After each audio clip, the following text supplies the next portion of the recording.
guys, so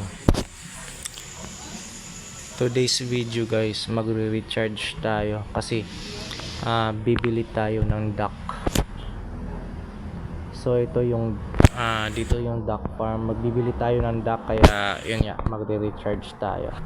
So una, click lang natin tong recharge sa ibabaw.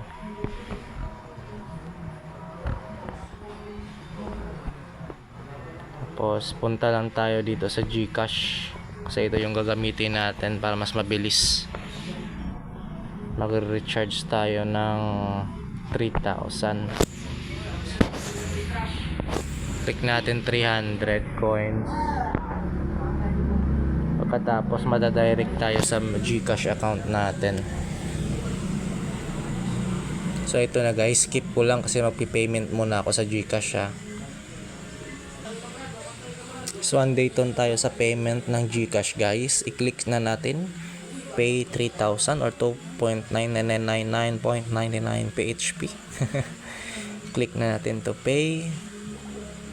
And then ayun, payment done. Download lang natin yung receipt. Meron tayong resibo. So ayun na, back na tayo sa AgriBaron natin guys. Tignan natin kung na-credit na ba yung binili natin na coins. So ito na guys, as you see sa ibabaw, meron na tayong 318 coins. So na-credit na nga yung 300 coins na recharge natin, or 3,000 pesos. Kaya click to enter na tayo, punta na tayo sa game para makapili na tayo ng dalawang ducks.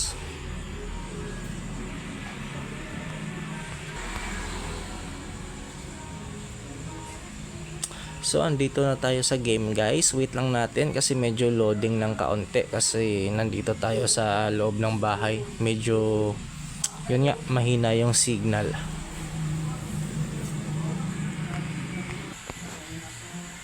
So ito na guys. So punta na tayo dito sa duck farm at i-click na natin yung bahay ng ducks. Ay mali pala guys.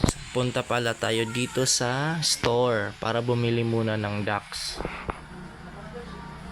Tapos eto, click natin yung duck. Yun, 1. Then 2. Ayun. So okay na, meron tayong dalawang ducks.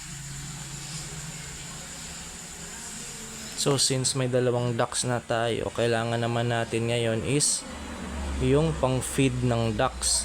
So since kulang yung pera natin kasi 18 coins lang meron tayo, magkano ba yung feed ng ducks? Balik tayo sa store. Eto nga, 5 coins per feed.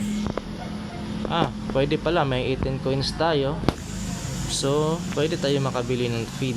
Punta tayo sa feed, click natin yung feed. Pagkatapos lagay natin 10 coins per case natin. Then ayun na. Then balik tayo sa bahay ng duck. Pagkatapos i-feed lang natin, click natin feeding.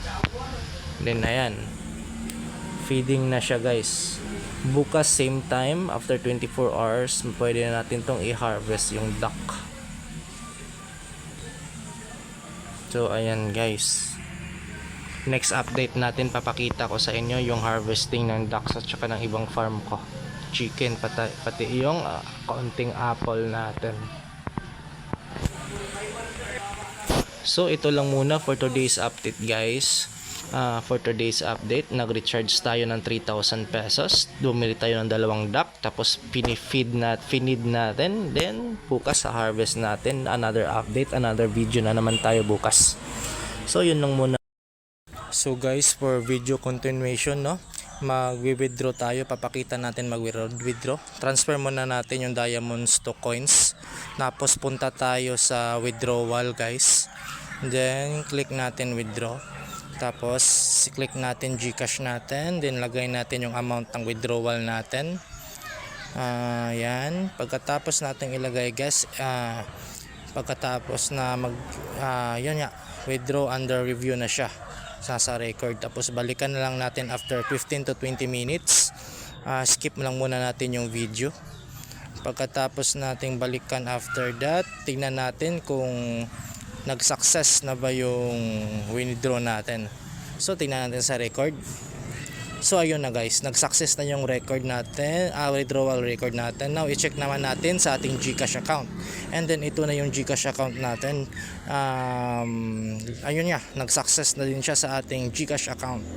Na-receive na natin ating withdrawal for today. So ito lang muna guys for today's update. Nag-recharge tayo at bumili ng DAC tapos nag-withdraw pag kinabukasan.